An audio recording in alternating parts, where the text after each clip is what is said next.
예레미야 29장 4절에서 14절 말씀 봉독할 때에 주께서 성경에 명하신 바를 따라 주의 말씀 잘 받는 표로 크게 아멘합니다.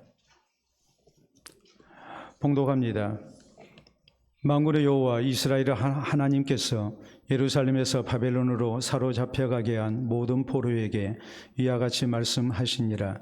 너희는 집을 짓고 거기에 살며 텃밭을 만들고 그 열매를 먹으라. 아내를 맞이하여 자녀를 낳으며 너희 아들이 아내를 맞이하며 너희 딸이 남편을 맞아 그들로 자녀를 낳게 하여 너희가 거기에서 번성하고 줄어들지 아니하게 하라. 너희는 내가 사로잡혀가게 한 그 성읍의 평안을 구하고 그를 위하여 여호와께 기도하라. 이는 그 성읍이 평안함으로 너희도 평안할 것임이라. 만군의 여호와 이스라엘의 하나님께서 이와 같이 말씀하시니라. 너희 중에 있는 선지자들에게와 점쟁이에게 미혹되지 말며 너희가 꿈도 고지 듣고 믿지 말라. 내가 그들을 보내지 아니하였어도 그들이 내 이름으로 거짓을 예언함이라. 여호와의 말씀이니라. 여호와께서 이와 같이 말씀하시니라. 바벨론에서 70년이 차면 내가 너희를 돌보고 나의 선한 말을 너희에게 성취하여 너희를 이곳으로 돌아오게 하리라. 여호와의 말씀이니라. 너희를 향한 나의 생각을 내가 아나니 평안이요 재앙이 아니니라. 너희에게 미래와 희망을 주는 것이니라. 너희가 내게 부르짖으며 내게 와서 기도하면 내가 너희들의 기도를 들을 것이요 너희가 온 마음으로 나를 구하면 나를 찾을 것이요 나를 만나리라. 이것은 여호와의 말씀이니라. 나는 너희들을 만날 것이며 너희를 포로된 중에서 다시 돌아오게 하되 내가 쫓아 보내었던 나라들과 모든 곳에서 모아 사로잡혀 떠났던 그곳으로 돌아오게 하리라. 이것은 여호와의 말씀이니라. 아멘. 우리가 음식을 먹을 때 맛을 느낄 수 있는 것은 우리 혀에 미뢰가 있기 때문입니다. 미뢰는 우리 혀의 표면에 있는 조그만 돌기를 말합니다. 만미자와 꽃봉오리 뢰자를 사용해서 미뢰라고 말을 합니다. 이 미뢰는 대략적으로 1만 개 정도가 있습니다. 단맛과 신맛, 짠맛과 쓴맛, 감칠맛 등 5가지 맛을 느끼게 합니다. 우리가 사진으로 확인해 보도록 합니다. 여러분 사진을 보시게 되면 혓바닥 내밀게 되면 거기에 미뢰가 저렇게 나타나죠. 그리고 이 맛을 느끼는 부위를 우리가 표시하자면 이렇습니다. 맨 앞에 단맛을 느끼게 되고 좌우로 감칠맛과 짠맛, 그리고 쓴맛과 신맛, 그리고 제일 안쪽에서 지방의 맛을 느끼게 됩니다. 쓴맛과 신맛 사이에 지방의 맛을 느끼는 부분, 이것은 선천적으로 타고나지는 않습니다. 기름진 음식을 먹을수록 후천적으로 배우게 되고 발달하게 됩니다. 그러므로 나이를 먹을수록 기름진 음식을 좋아하게 되어 있습니다. 그 결과로서 비만과 동맥경화, 또 심장병 등이 발생할 가능성이 커지게 됩니다. 뿐만 아니라 나이가 들면 단맛을 느끼는 미뢰, 이 감각세포가 퇴화합니다. 쓴맛과 신맛을 느끼는 감각세포는 강화됩니다. 그러므로 더욱 단맛을 찾게 됩니다. 젊을 때보다도 훨씬 달게 먹어야 비로소 달다고 느끼게 됩니다. 또 쓴맛과 신맛은 더 강하게 느낍니다. 따라서 나이가 들면 자연스럽게 신맛과 쓴맛을 싫어합니다. 신맛이 나는 과일이나 쓴맛이 나는 채소를 멀리하기가 쉽습니다. 그 결과 비타민과 미네랄 공급이 부족할 수밖에 없고 또 단 것을 좋아하기 때문에 자연스레 당뇨 등 성인병에 쉽게 노출이 되고 맙니다. 따라서 나이가 들수록 건강하려면 기름진 음식과 단 것을 피해야 합니다. 대신에 신맛과 쓴맛이 싫더라도 과일과 채소를 가까이 하는 식습관을 갖도록 노력을 해야 됩니다. 우리 몸의 건강과 마찬가지로 우리의 신앙과 영혼의 건강을 위해서도 우리 성도는 세상을 살면서 만나는 쓴 고통도 잘 받아들여야 합니다. 때때로 원치 않은 인생의 고난을 만났을 때에 하나님을 향한 신앙 가운데 우리가 잘 감당할 수 있어야 됩니다. 오늘 본문 성경은 바로 이 사실을 우리에게 교훈합니다. 당시 이스라엘 백성들은 하나님을 바로 섬기지 아니하다가 무서운 징벌을 당했고 또 바벨론에 의해서 나라가 망하고 많은 백성들이 바벨론의 포로로 끌려갔습니다. 이 포로된 백성들에게 하나님께서는 70년이 지나야 포로 생활 가운데서 해방이 되고 고국 이스라엘로 다시 돌아오게 될 것이라고 말씀을 하십니다. 특히 10절에 보면 여호와께서 이와 같이 말씀하시니라 바벨론에서 70년이 차면 내가 너희를 돌보고 나의 선한 말을 너희에게 성취하여 너희를 이곳으로 돌아오게 하리라라고 말씀하십니다.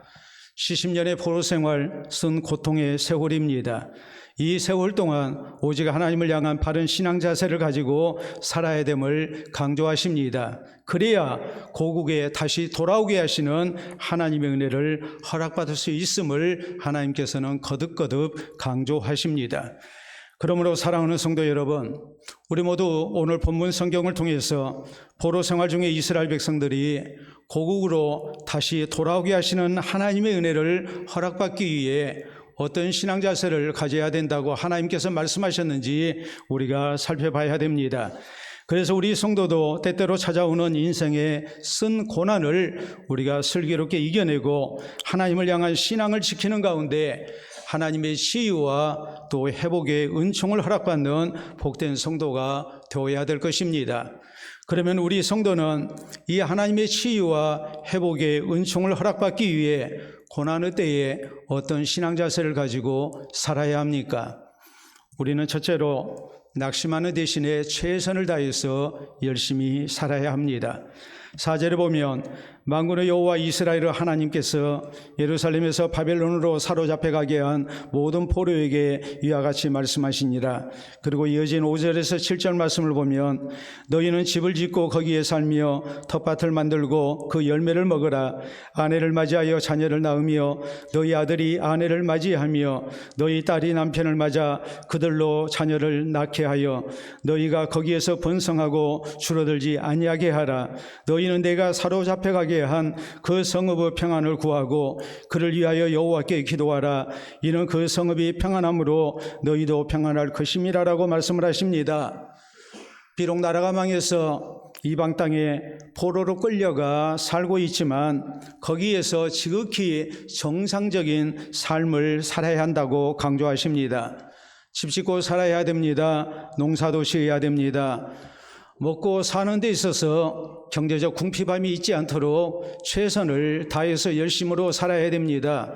결혼도 해서 자식도 낳아야 되고 또 아들이 결혼해서 자식을 낳게 하고 딸이 남편을 만나 또 자식을 낳게 해야 합니다.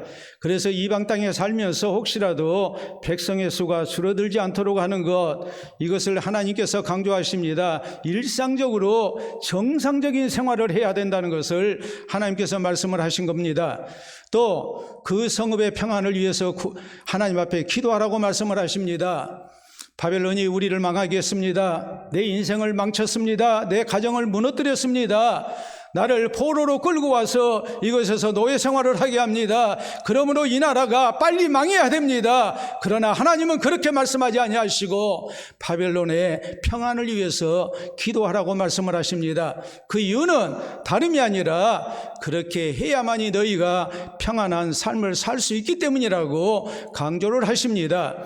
우리 하나님께서 비록 나라가 망해서 이방 땅에서 포로 생활하는 이스라엘 백성들이지만 이들이 지극히 정상적인 모습으로 일상적인 삶을 영위하도록 최선을 다해서 열심으로 살 것을 하나님께서 말씀을 하고 계신 것입니다. 그 이유가 무엇일까요? 왜 하나님께서 이스라엘 백성들에게 바벨론의 포로로 끌려갔는데 거기에서 정상적으로 최선을 다해서 열심으로 살아야 된다고 이렇게 말씀을 하셨을까요? 우리가 크게 두 가지 이유를 생각할 수 있습니다. 첫째는 바벨론에서의 포로 생활은 1년 살고 끝나는 게 아닙니다. 2년 지나고 나면 해방되는 것 아닙니다.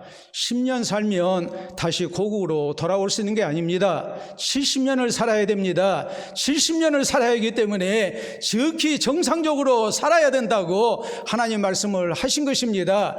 70년이라는 기간은 하나님 앞에 범죄했던 이스라엘 백성들로 하여금 하나님의 징벌을 당하게 하신 기간입니다.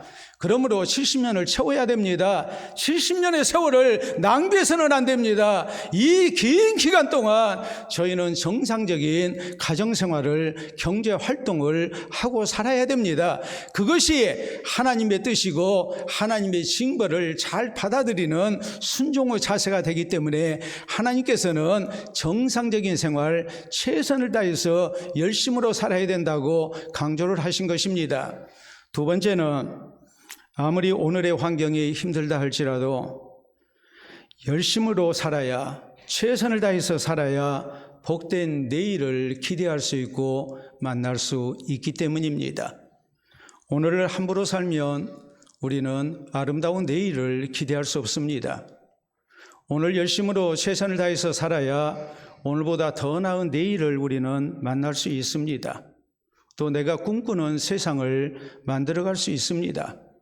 그러므로 하나님께서는 이스라엘 백성들이 절망적 상황 속에 놓여 있다 할지라도, 정말 너무 힘들어서 삶을 포기하고 싶은, 막되게 살고 싶은 유혹이 있다 할지라도 이런 모든 것을 버리고 최선을 다해서 열심을 다해 살 것을 저희에게 명령하신 것입니다. 우리가 성경을 보면 나라가 망해서 이방 땅에 포로로 끌려갔던 청년이 있었습니다. 우리가 잘 아는 다니엘입니다. 그는 바벨론의 포로로 끌려가서 살아야 했습니다. 귀족 출신이었던 다니엘의 입장에서 이방 땅에서 노예 생활한다는 것은 견디기 힘들었을 것입니다. 정말 자기 인생 포기하고 싶었을 것입니다. 그러나 그는 그렇게 하지 아니했습니다. 이 모든 환난이 하나님을 잘못 섬긴 대가인 것을 알고 그 모든 것을 잘 받아들이고자 합니다. 그는 더 하나님을 의지했고 하나님을 향한 신앙으로 살고자 했었습니다. 누구보다도 열심으로 공부합니다. 하나님 의지합니다. 그럴 때 다니엘은 그 나라의 총리가 될 수 있었고 하나님께 귀하게 쓰임받는 인생을 살 수 있었습니다. 우리가 성경에 보면 룻이 나옵니다. 젊은 날 가정을 이루고 꿈 같은 세상을 살 것만 같았는데 얼마 되지 아니해서 자식 하나 없이 남편이 죽고 말았습니다. 그럴수록 룻은 자기 인생을 한탄하거나 포기하지 않았습니다. 하나님을 향한 신앙으로 살고자 새롭게 결심합니다. 가진 것 아무것도 없었습니다. 그래도 자신의 삶을 포기하지 않습니다. 나무 밭에 떨어진 이삭을 주워서 먹고 삽니다. 최선을 다해서 열심으로 살았습니다. 그럴 때 하나님께서 도우시는 은혜가 나타났고 인생의 새로운 기회를 허락을 받을 수 있었습니다. 그리고 인생 역전의 주인공이 됩니다. 그의 자손 가운데 이스라엘의 왕인 다윗이 출생했습니다. 우리 예수님께서 천국 복음을 증거하실 때 반대자들의 무서운 박해가 있었고 조롱과 멸시가 있었습니다. 그래도 주님은 최선을 다해서 열심으로 하나님의 복음을 전파합니다. 고난의 십자가를 지십니다. 그래서 하나님의 뜻 가운데 죄인된 우리가 구원받을 수 있게 하셨습니다. 예수 그리스도의 십자가의 사역이 순탄하게만 이루어진 것이 결코 아닙니다. 오늘 우리가 구원받게 된 것이 거저 주어진 것이 결코 아니라는 것을 우리가 기억해야 합니다. 실제 미국에서 있었던 실화입니다. 한 가난한 대학생이 아르바이트 자리를 구하고 있었습니다. 며칠 동안 열심으로 돌아다녔지만 일자리를 구할 수가 없었습니다. 그러다가 우연히 한 회사에 아르바이트 모집 공고를 봤습니다. 바로 회사 담당자를 찾아갔습니다. 이것저것 묻더니 이런 질문을 합니다. 타자를 칠 줄 아느냐고 묻습니다. 그럴 때에 이 대학생은 나에게 4일간의 시간을 달라고 그럽니다. 그러면 제가 그때부터 일할 수 있을 것 같다고 이렇게 얘기를 합니다. 인사 담당자가 그 모습을 보고 4일 후부터 출근하라고 허락을 했습니다. 4일 후에 출근을 했습니다. 담당자가 궁금했습니다. 그래서 그에게 물었습니다. 왜 4일 후면 된다고 했는지, 지난 4일 동안 무엇을 했는지 그에게 물었습니다.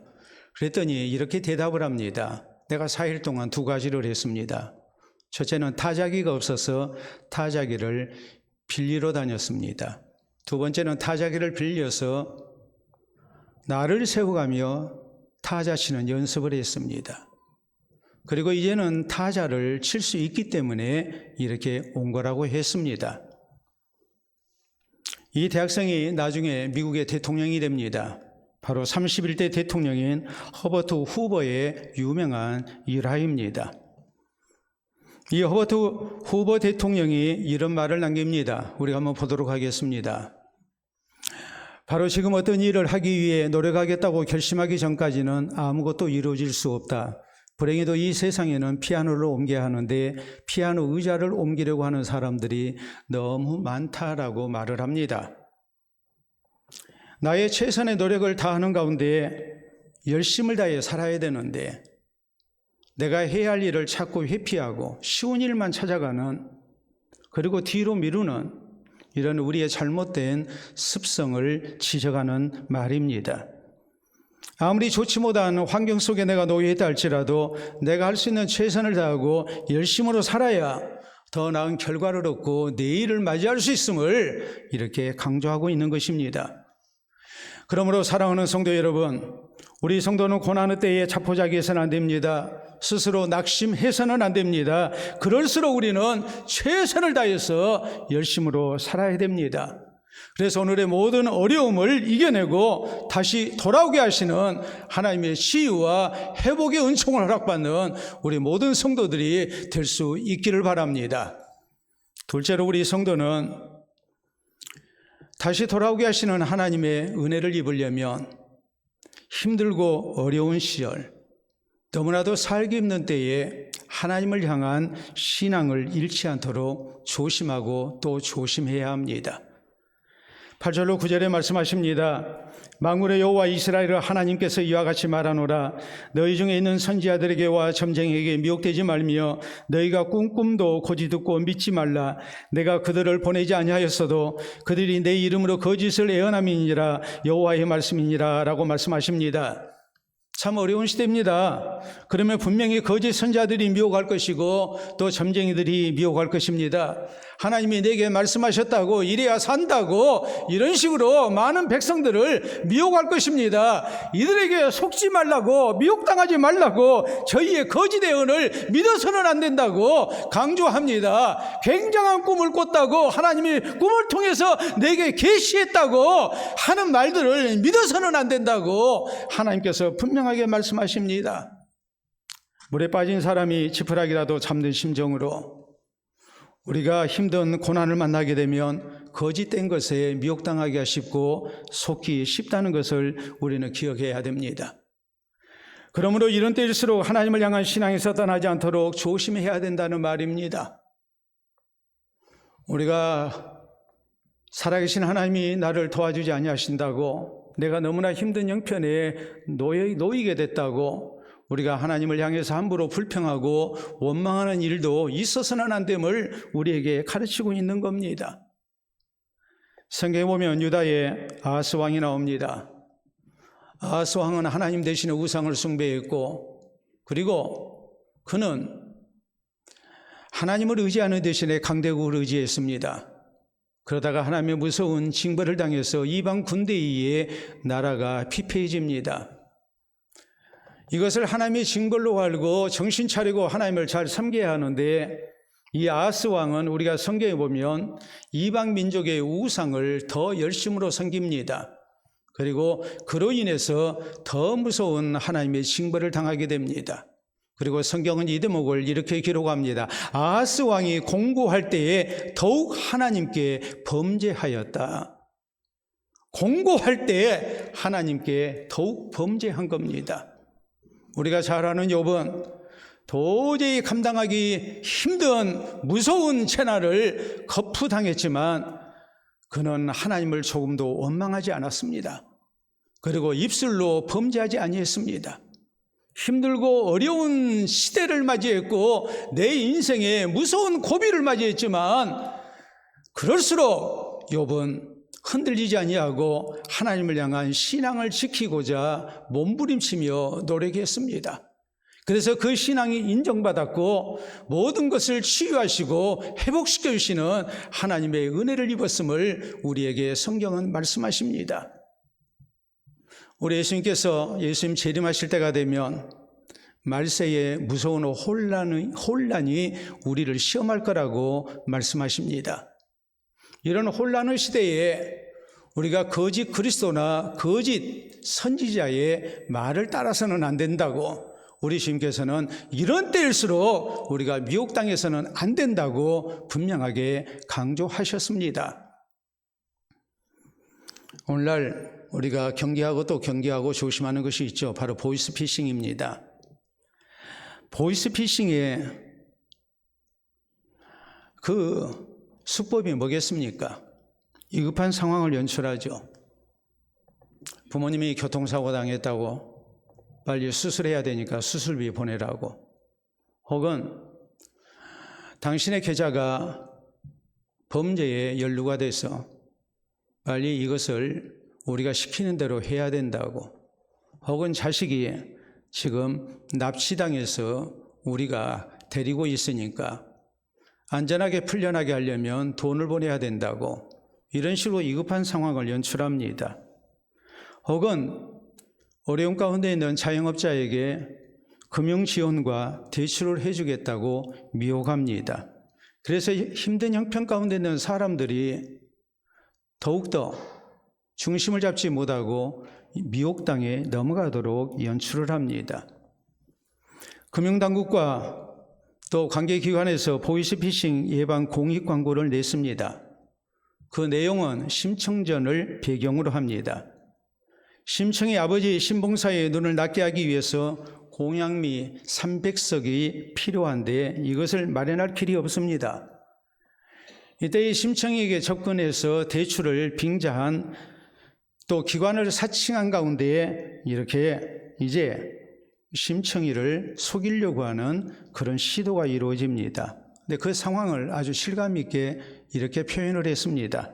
우리가 그 대응 수칙에 대해서 한번 보도록 하겠습니다.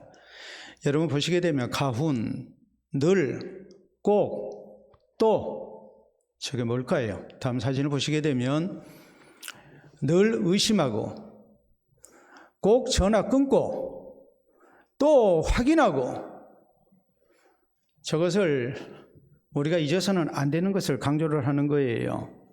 아무리 급하고 아무리 내 형편이 어려워도 또 정신이 없다 할지라도 저 세 가지는 잊어서는 안 된다는 얘기예요. 우리가 내게 도움을 준다고 혹은 나를 위협하는 그런 얘기가 왔을 때, 전화가 왔을 때 먼저 의심해야 되고, 전화 끊지 말라고 할 때 의심하고 전화를 끊고, 그리고 본인에게 전화로 확인하는 것을 잊어서는 안 된다고 강조합니다. 그래야 미혹당하지 않고 속지 않을 수 있음을 우리에게 말씀하고 있는 것입니다. 사랑하는 성도 여러분, 우리 성도의 신앙생활도 마찬가지입니다. 어렵고 힘들수록 하나님을 향한 신앙이 잃지 않도록 조심해야 됩니다. 함부로 하나님께 불평하고 원망해서는 안 됩니다. 또 거짓된 것에 우리가 미혹당하고 속아서도 안 됩니다. 하나님을 향한 신앙에서 떠나지 않도록 우리가 미단의 미혹도 우리가 조심해야 됩니다. 그래서 고난의 때에 하나님을 향한 신앙을 지키고 그 신앙이 하나님께 인정받는 가운데에 하나님께서 치유하시고 회복시켜 주시는, 다시 돌아오게 하시는 은혜를 우리가 허락받을 수 있기를 바랍니다. 세 번째로, 우리가 다시 돌아오게 하시는 하나님의 은혜를 입는 성도가 되려면 우리는 신실하신 하나님을 믿고 소망 가운데 인내할 수 있어야 됩니다. 10절에 이렇게 말씀합니다. 여호와께서 이와 같이 말씀하시니라. 바벨론에서 70년이 차면 내가 너희를 돌보고 나의 선한 말을 너희에게 성취하여 너희를 이곳으로 돌아오게 하리라. 다시 돌아오게 하리라는 하나님의 약속이 꼭 성취될 거라고 하나님은 분명하게 약속하십니다. 11절에 보면 여호와의 말씀이니라. 너희를 향한 나의 생각은 내가 하나니 평안이요 재앙이 아니니라. 너희에게 미래와 희망을 주는 것이니라 라고 말씀하십니다. 하나님께서 분명히 다시 돌아오게 하실 것입니다. 장차 하나님의 평안을 누리게 하실 것이고 아름다운 미래와 희망을 주시는 것이 하나님의 계획인 것을 하나님께서 강조하십니다. 이어진 12절 13절에 보면 너희가 내게 부르짖으며 내게 와서 기도하면 내가 너희들의 기도를 들을 것이요 너희가 온 마음으로 나를 구하면 나를 찾을 것이요 나를 만나리라고 말씀하십니다. 하나님의 신실하신 약속을 믿고 하나님께 소망 두고 하나님께 기도하며 하나님을 의지하는 신앙의 모습으로 하나님이 약속한 그날을 기다릴 것을 하나님께서 명령하십니다. 그리고 14절에 있는 말씀을 보면 이것은 여호와의 말씀이니라 나는 너희들을 만날 것이며 너희를 포로된 중에서 다시 돌아오게 하되 내가 쫓아보내었던 나라들과 모든 곳에서 모아 사로잡혀 떠났던 그곳으로 돌아오게 하리라. 이것은 여호와의 말씀이니라라고 강조하십니다. 다시 한번 하나님께서 하시는 약속이 분명히 저희를 고국으로 돌아오게 해 주시겠다고 말씀하십니다. 그러므로 하나님께서 이런 약속들을 주실 때 여호와께서 이와 같이 말씀하시니라 여호와의 말씀이니라 이것은 여호와의 말씀이니라 이렇게 거듭거듭 강조를 하십니다. 다시 돌아오게 하리라는 이 하나님의 말씀은 거짓 선지자나 점쟁이들의 말과는 다르다는 말이요 신실하신 하나님의 약속의 말씀인 것을 믿어야 됨을 강조하고 있는 것입니다. 이 하나님의 약속을 믿고 그때까지 하나님을 향한 신앙으로 살아라는 말입니다. 기도하는 가운데 하나님을 기다려야 되고 하나님의 약속을 굳게 믿고 신뢰하는 가운데 소망 가지고 인내하며 우리 하나님의 구원의 날을 기다릴 것을 하나님께서 당부하십니다. 성경에 보면 요셉이 젊은 날 하나님의 귀한 약속을 받았습니다. 하나님이 장차 그를 존귀한 하나님의 사람으로 쓰실 것이라는 약속이었습니다. 그러나 요셉이 만난 현실은 그와는 반대였습니다. 형들의 시기와 미움 가운데 그는 나이 17살에 애굽의 노예로 팔려갑니다. 노예로서 최선을 다해 주인을 섬기고 충성했지만 그는 주인의 아내를 강간하려고 했다는 누명을 쓰고 감옥에 갇히는 신세가 됐습니다. 감옥에서도 그는 최선을 다해서 자기의 할 바를 잘 감당해서 간수장에게 신뢰를 얻는 사람이 됐습니다. 그리고 결국에 그는 애굽의 총리의 자리에 오르게 됩니다. 요셉이 그 엄혹한 세월을 어떻게 이겨냈을까? 분명히 하나님은 나에게 아름다운 장래를 약속하셨음에도 불구하고 내가 만난 현실이 그와 반대로 흘러갈 때에 이 욥이 어떤 모습으로 하나님께서 약속하신 그날을 기다렸을까?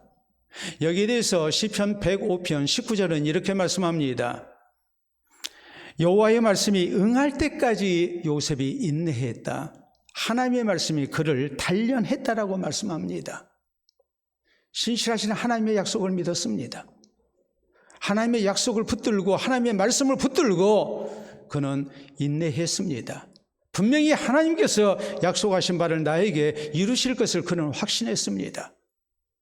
그리고 참으로 견디기 힘든 고난의 세월이었지만 그 모든 것을 인내할 수 있었습니다. 다윗도 그랬습니다.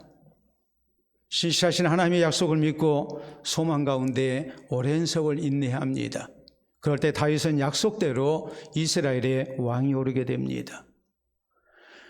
우리가 즐겨 부르는 복음성가 가운데 나의 등 뒤에서 혹은 일어나 걸어라라는 제목의 성가가 있습니다.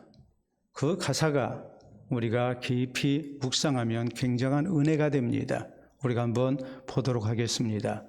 1절에 보면 나의 등 뒤에서 나를 도우시는 주 나의 인생길에서 지치고 고나여 매일처럼 주저앉고 싶을 때 나를 밀어주시네. 일어나 걸어라 내가 새 힘을 주리니 일어나 너 걸어라 내 너를 도우리라. 2절 보면 나의 등 뒤에서 나를 도우시는 주 평안히 길을 갈 땐 보이지 않아도 지치고 고나여 넘어질 때면 다가와 손 내미시네. 일어나 걸어라 내가 새 힘을 주리니 일어나 너 걸어라 내 너를 도우리라.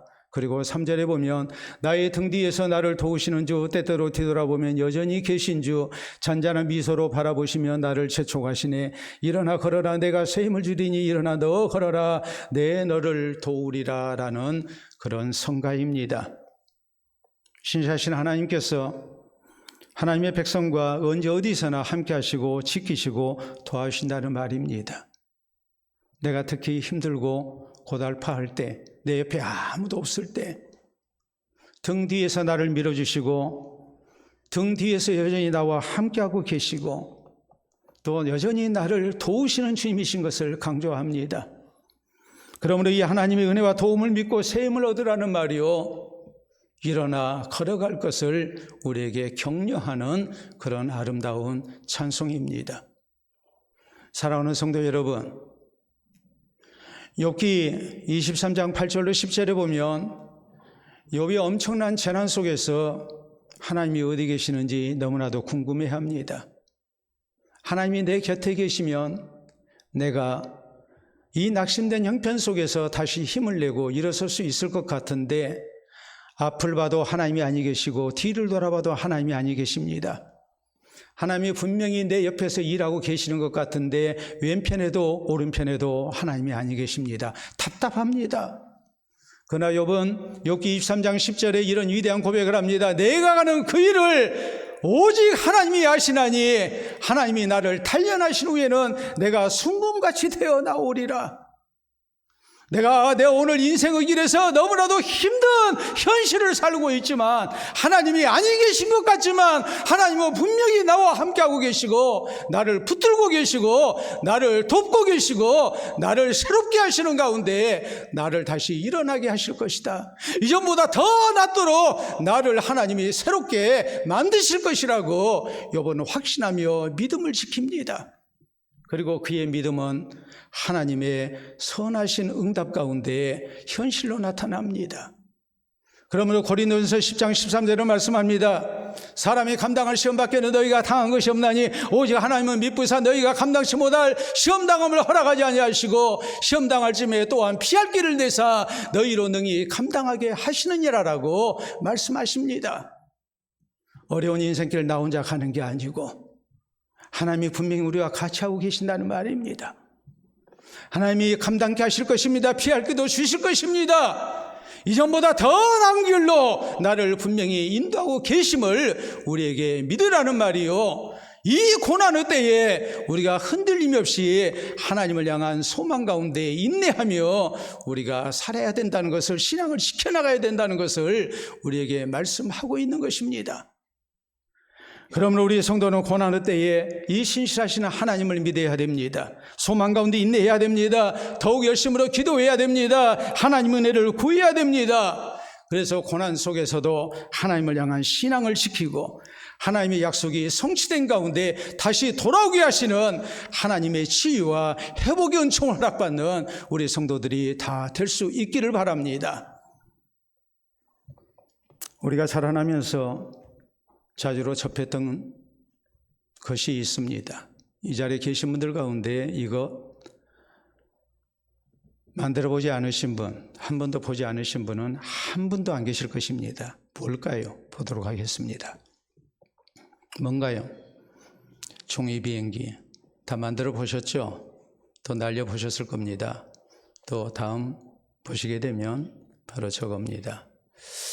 종이 비행기에 우리가 집에서 혹은 학교에서 혹은 동네에서 종이 비행기 만들어서 날리고 놀곤 했습니다.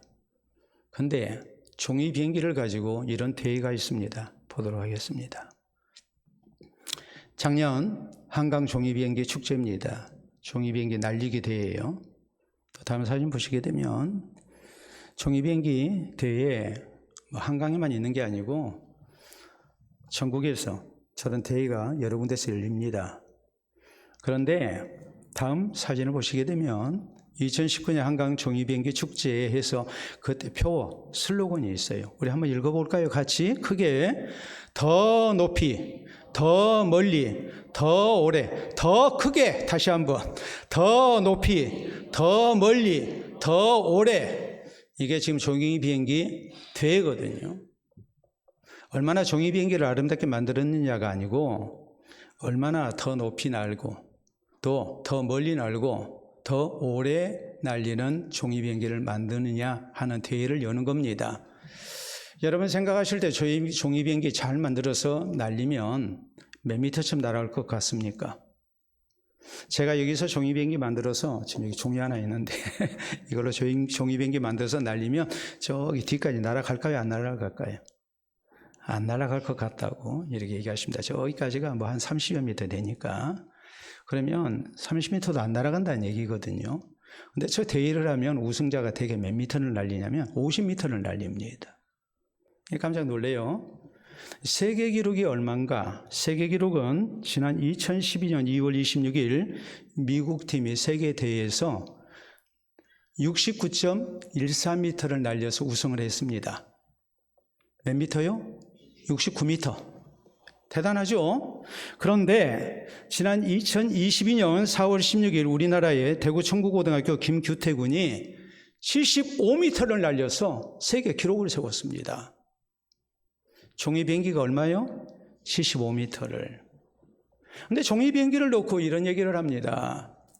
종이는 가만히 있고 싶어요. 깨끗한 거 그대로 유지하고 싶어요. 접히거나 이런 거 싫어요.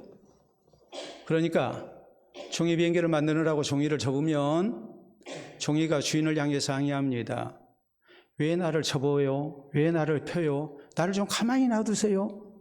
그때 주인은 얘기합니다. 내가 보기에는 접히는 아픔 같지만 사실은 내가 비행기를 만드는 중이다. 하나님께서 우리 인생을 접기도 하시고 펴기도 하십니다. 그래서 나를 신실한 하나님의 사람으로 만들어 가십니다.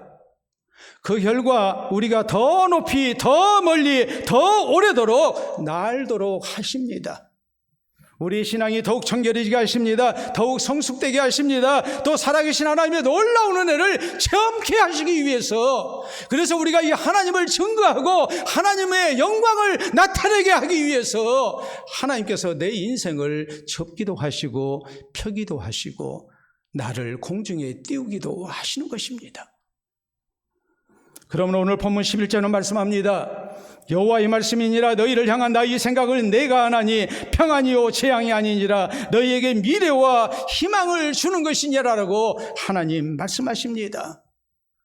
그러므로 사랑하는 성도 여러분, 우리 모두 고난을 만났을 때 이 하나님의 기쁘신 뜻을 기억해야 됩니다. 그리고 바른 신앙 자세를 가지고 우리가 살아야 됩니다. 우리에게 필요한 신앙의 자세가 무엇입니까? 내 인생 함부로 낙심하거나 포기해서는 안 됩니다. 그럴수록 우리는 최선을 다해서 열심으로 살아야 됩니다. 그리고 우리는 혹시라도 어려운 환경 때문에 하나님께 불평하고 원망하고 하다가 또 잘못된 것에 미혹당하는, 그래서 우리의 신앙을 잃어버리는 일이 있지 않도록 우리가 조심하고 또 조심해야 됩니다. 분명히 다시 돌아오게 하리라 하신 하나님의 약속을 믿고 우리가 소망 가운데 인내하면서 우리가 하나님의 그날을 기다릴 줄 아는 성도가 되어야 됩니다. 그래서 우리 하나님께서 하나님을 향한 신앙을 지키는 나의 모습을 보시고 나에게 치유와 회복의 은총을 허락하시는 중 다시 돌아오게 하시는 아름다운 은혜를 체험케 하는 아름다운 은혜가 우리 모두에게 충만하시기를 우리 주님의 이름으로 축원합니다. 우리 함께 기도합니다. 오늘 내 인생이 꼬이고 있습니까? 왜 하나님께서 날 접고 계시는지, 왜 하나님께서 나를 힘들게 하시는지, 깨끗한 종이인 잘 펴져 있는 이 종이를 하나님께서 접고 또 접어서 쓰레기통에 버리시려고 그러시는 것은 아닌지 두려움이 우리에게 있지 않습니까? 하나님은 우리를 더욱 신실한 하나님의 백성 만들고 더 놀라운 하나님의 은혜를 체험케 하시기 위해서 오늘 잠시 나에게 고난을 주시는 것이라고 믿으시기를 바랍니다. 그리고 하나님을 향해서 바르게 다짐하십시오. 최선을 다해서 열심히 살겠습니다. 다 잃어도 하나님 향한 신앙은 잃지 않겠습니다. 신실하신 하나님의 약속을 믿고 소망 가운데 인내하며 그날을 기다리겠습니다. 우리 기도합시다.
자비로우신 아버지, 이 시간도 살아계셔서 주의 백성들과 함께 하시고 붙들고 계심을 우리에게 약속하시고 또 믿도록 해주시오니 진심으로 감사합니다.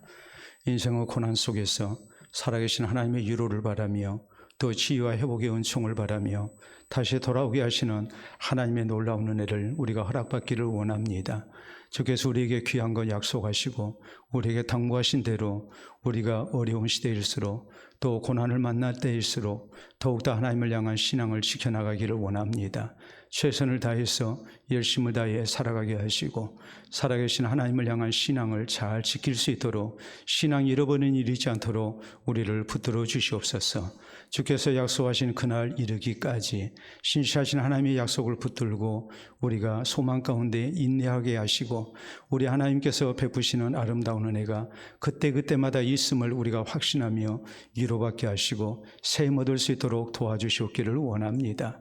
특별히 고난 중에 있는 성도들을 많이 위로해 주시고 저희에게 치유와 회복의 은총을 더하여 주셔서 우리 하나님 찬양하는 날이 속히 이룰 수 있도록 역사하여 주시옵소서.